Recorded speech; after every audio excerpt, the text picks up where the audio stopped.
18% of coal. From Queensland to Tasmania and Victoria. See, Sydney-siders can get a warm welcome here. Politicians out and about selling the cost of living measures announced in the federal budget. Every household gets $300 off their power bill. The first back-to-back increase in Commonwealth rent assistance in more than 30 years. The tax cuts for every taxpayer are about keeping more of what they earn as well.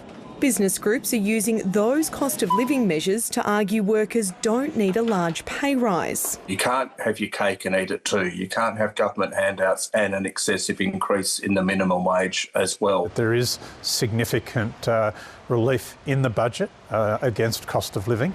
Each year, the Fair Work Commission assesses whether to increase wages for nearly 3 million of Australia's lowest paid workers.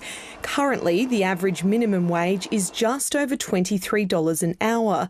Employer groups are suggesting a pay rise of between 2 and 2.8%.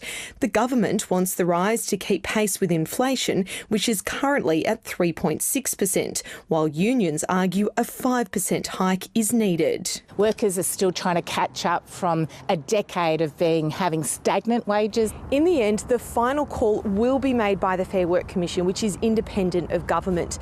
The decision it makes will come into effect from July. For now, the Treasurer is keen to talk up the government's cost of living measures, but business groups are trying to use them against him to start this new war on wages. The Commonwealth Government is doing its bit.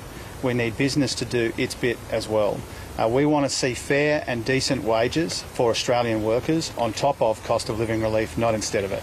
That message falling on deaf ears, business warning of potential job losses and interest rate pain. So when you put all of that together, it's obviously going to have some sort of inflationary impact. You'd still have a bit of an inflation and interest rate risk, but not a huge one. An ongoing balancing act for all. Stephanie Boris, ABC News, Canberra.